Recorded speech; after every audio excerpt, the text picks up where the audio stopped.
Oke, kita langsung mulai aja ya. Kali ini, kita bakal kupas tuntas rahasia di balik dunia pemrograman komputer, dan panduan kita adalah buku tentang Python ini. Coba deh, kita buka langsung halaman pertamanya. Ada kalimat yang menarik banget nih. Python itu sangat simple, bro. Dan percaya deh, kalimat ini bukan cuma slogan, tapi bener-bener jadi jiwanya Python. Oke, pertanyaannya sekarang, gimana sih caranya kita ngobrol sama komputer? Gimana caranya kita nyuruh dia melakukan sesuatu? Nah, langkah paling pertamanya adalah dengan ngasih dia informasi. Di dunia programming, informasi itu punya nama keren, data. Data ini bisa macam-macam loh. Bisa tulisan, bisa angka, atau bahkan cuma jawaban simple, ya atau enggak, atau true atau false. Anggap aja ini tuh bahan-bahan mentah sebelum kita mulai masak program kita. Contohnya nih, kalau kita lagi ngomongin data yang bentuknya teks, kayak nama orang atau sebuah kalimat, itu disebutnya string.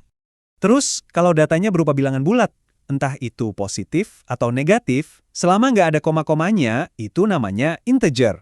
Simple kan? Nah, coba kita lihat tabel ini bareng-bareng. Ternyata nggak cuma string sama integer aja. Ada juga yang namanya float. Ini khusus buat angka yang punya desimal, kayak 3,14 gitu. Terus ada boolean, yang isinya cuma dua, true atau false. Masing-masing tipe data ini punya tugasnya sendiri-sendiri, dan inilah yang bikin Python itu serbaguna banget. Oke, kita punya data. Terus gimana? Nah, biar data ini nggak hilang, kita perlu tempat buat nyimpennya. Inilah gunanya variabel. Anggap aja variabel itu kayak kita ngasih label di sebuah kotak. Jadi kalau kita butuh isinya, kita tinggal panggil aja nama labelnya. Coba deh lihat contoh kode ini. Kelihatannya simple, tapi ini penting banget. Pas kita nulis kode ini, kita itu sebenarnya lagi ngasih perintah ke komputer.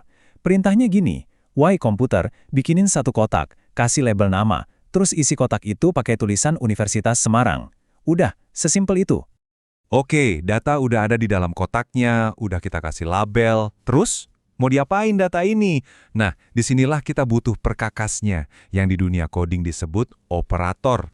Kita mulai dari yang paling gampang deh, yang pasti udah kita kenal semua dari zaman sekolah. Operator aritmatika, tambah, kurang, kali, bagi. Nah, urusan beginian, komputer itu jagonya. Tapi operator itu nggak cuma buat ngitung loh, kita juga bisa ngebandingin. Misalnya, bener nggak sih angka 5 itu lebih besar dari 3? Atau apakah dua kata ini sama persis? Nah, pertanyaan-pertanyaan perbandingan kayak gini tuh penting banget, karena jawabannya cuma ada dua, true atau false. Dan ini dia nih bagian yang paling keren, kita bakal ngasih otak ke program kita. Jadi programnya nggak cuma nurut, tapi juga bisa mikir dan ngambil keputusan sendiri.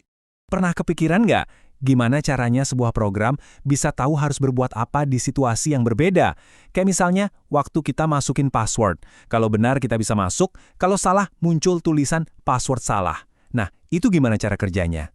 Prinsipnya itu kayak di persimpangan jalan. Programnya bakal ngecek sebuah kondisi dulu. Misalnya, apakah nilai lebih besar dari 7? Kalau jawabannya iya atau true, dia bakal lewat jalur A. Tapi kalau jawabannya enggak atau false, dia bakal disuruh lewat jalur B. Nah, si persimpangan jalan ini di dalam kode ditulisnya pakai if dan else. Lihat deh contoh ini. If artinya jika kondisinya benar, lakukan sesuatu. Else itu artinya kalau tidak, ya lakukan hal yang lain. Sesimpel itu cara program kita mengambil keputusan. Oke, kita lanjut ke salah satu kekuatan super dari programming, yaitu otomatisasi. Gimana caranya kita nyuruh komputer buat ngerjain tugas yang itu-itu lagi, berulang-ulang tanpa kita capek-capek? Jawabannya adalah pakai yang namanya perulangan atau loop. Ini tuh kayak kita ngasih instruksi ke komputer, tolong ya kerjain bagian ini, terus ulangin lagi, sampai kondisi tertentu terpenuhi. Jadi kita nggak perlu nulis perintah yang sama berkali-kali. Biar kebayang, kita lihat langsung aja contohnya. Di sini ada perulangan pakai while, artinya selama kondisi hitung kurang dari 9 masih terpenuhi, komputer bakal terus ngejalanin kode di bawahnya. Oke, kita ikutin ya.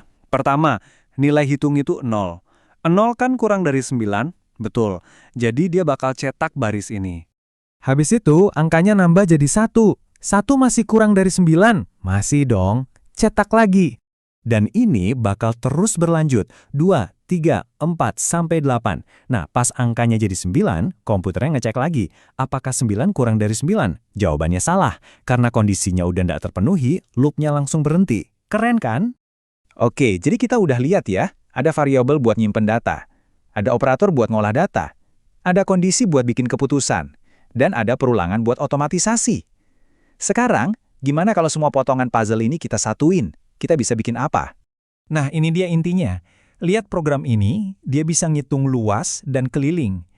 Kelihatannya mungkin rumit, tapi sebenarnya program ini dibangun cuma pakai 4 hal yang tadi kita pelajari loh. Inilah bukti betapa kuatnya fundamental atau dasar-dasar ini. Serius deh, mau itu cuma kalkulator sederhana, aplikasi di HP, sampai website yang super kompleks, semuanya itu dimulai dari fondasi yang sama, dari blok-blok penyusun yang barusan kita bedah. Jadi, sekarang pertanyaannya buat Anda, dengan bekal ini, masalah apa yang mau Anda